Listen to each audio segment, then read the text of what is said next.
Hi friends, coming at you from a wet but mild day. It's November 1st. You could see the dahlias are still blooming. The lantana is holding on. There's still lots of bugs on it, so I don't really want to bring it inside. We did spray off a lot of the other plants that we overwinter. I did harvest the last of the shallots.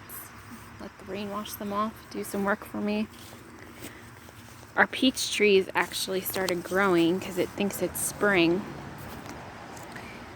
Right? These are peach? Yeah. So I'm going to have to bring them inside so they don't get shocked by the winter when it happens. I did seed some suckle pear. There's another peach tree popping up. Our shallots. We got to dig up the drew, some artichokes. We did get a few more gooseberries. They're either relocating or I don't know what they're doing, but they don't want their garden anymore. So we were able to get some more edibles, some gooseberries, some blackberries. See, this dahlia is still blooming. The lemongrass is turning brown because it's a tropical, so we usually bring that inside. Sweet potatoes are really not growing because, again, they're tropical. We're hoping they grow in the basement with the grow lights so we can get some sweet potato crops this winter. But you can see everything is kind of dying back. Tomatoes are still producing. I did prune them, I'll show you. But the loofahs still haven't turned. Still really not getting fall crops growing in the green stalks, which is disappointing because I really was hoping to get some fall crops going. Oh look, the Tulsi is still going. Huh. That's amazing. November 1st, I still have Tulsi. But you can see, like, they were planted, this plant and this plant, planted at the exact same time. The kohlrabi are finally starting to get a little bit of bigger bulbs. I hope I get something. They are frost hardy, but, you know, if it's really cold, they're going to die. Well, I missed a scallion. So I had harvested all the scallions out of the big garden.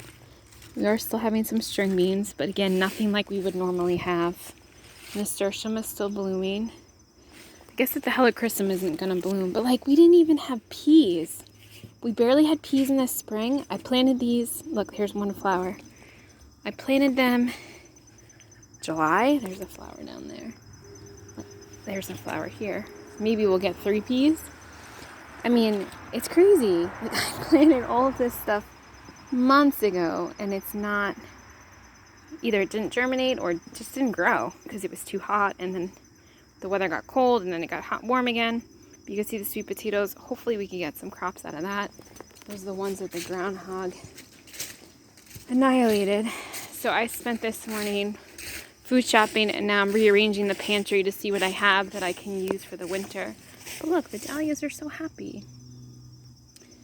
And we even have a rose in bloom. So things are still growing, even with the weird weather. There's a cleome. That's a summer flower. So that's kind of strange. But yeah, everything is kind of confused. Look, there's honeysuckles in bloom too. And I have a vinca flower. Because the weather has been weird. It's been cool last week. The nights were like upper 30s, but no frost. So I was happy about that. But the plants are really confused. I dug up those shallots because they were starting to grow, thinking it was spring. And I knew if I left them, they would rot. So I took what I could get out of them. Strawberries still have some flowers too, which is funny. Look, and here's a few strawberries. So we grow the white variety and the pine berry, which are pink. A little sour. Oh, very sour. So you could see the cucuzi squash is kind of done. This is the Trumbacino. No, this is cucuzi because you could touch the leaves and not get a reaction. So it's sending off a lot of new ones, but they're just shriveling up. So yeah, this is Trumbacino because it's prickly leaves. I'm going to harvest some more of that lemon balm to make more of my pineapple drink that I like. And I've been harvesting tomatoes as soon as they turn. So to make sure they don't split, I did prune. I mean, literally my Roma tomatoes were so happy with the new growth on them, but I don't need new growth. I need the fruit that's on there, their turn. So sadly, on Saturday, I think, I really trimmed them hard. I trimmed all of the tomatoes hard because I want the fruit that's on here to turn. Because the stuff that's split, you really can't, unless you're using it for the green salsa verde, which is what I've been doing, it just goes moldy when I bring it inside. It doesn't turn. But you could see there's still a lot of Romas on here. Enough for, you know, a good sized pot of sauce. But they're not turning. So I pruned as much as I could, what I could actually get to, right? Because some of these I can't even get to them. And the jalapenos, I thought I would leave them on and maybe they would turn red and keep growing. But they're not turning red either, which is fine because I can still have them green. And I'm gonna make more of that green salsa verde, so I'll use them for that. But you could see how I cleaned this all out because I planted all of the garlic around the edges and the middles where the frames are for the beds. And I had more garlic left over, and I'm just going to use it to cook with because we don't have luck when we don't plant them. When we plant them like throughout the property, I try to do that to deter the voles, and it doesn't work. The voles still eat them. And I have no garlic then. So you can see the arugula is the only thing growing in here other than horseradish. So we had a few spinach plants. I don't even see any now. Nothing. Here's one. Oh, something got to it. So that's a no. That's a no spinach. And yeah, one lettuce. If you can see that, the red leaf. That's it. The bok choy is looking a little bit better, but I'm just gonna use it for dog food this week when I make beast food. Because I kind of have lost patience with all of this. Because it did produce, but between the pests and the disease and the weather, it's just been a really hard year. So you can see. And then the spring garden not growing. It's not really growing. The fall garden not growing. There's some over here of the Trembosinos. This one, I guess, well, I'm going to have to get it because it's starting to go bad. A bird christened it for us. But see, look, this one went bad too. So what I do is I just pick them and I put them in the dog food because what else am I going to do with them, right? We've kind of squashed out. It's sad though. It sucks because I mean, this thing did produce. The Trombosino, the Cucuzi did produce a lot. It's just that, you know, it was battling the elements just like we were. So you could see the Romas here. So they were growing all the way up. They were up here. Yeah, like here. So I'm 5'4". So like 5'6", 5'8". And they were really lush and green. But I need the fruit to turn. I don't need new growth when the frost may come at any time. So I've been watching the weather as best I can and trying to make sure that I stay on top of it. I did take all the scallions out of here. There was a few garlic cloves I did put in here. But you can see like the string beans, nothing. I mean, the groundhog got to them, but even before that, they weren't doing so great. And in here, I did find some stray onions that I had not pulled. They were already beginning to rot, which sucks, but I used what I could for the salsa verde. And then this is where the shallots were, in here. But this is the best string bean producer, and even then, we're not really getting that many.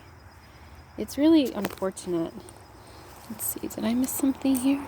I might have missed an onion. Yep, I missed an onion. So that's what's hard, because when you plant them, right? I plant them out early before anything else is in here. And then everything else kind of grows and takes over, and I can't see them.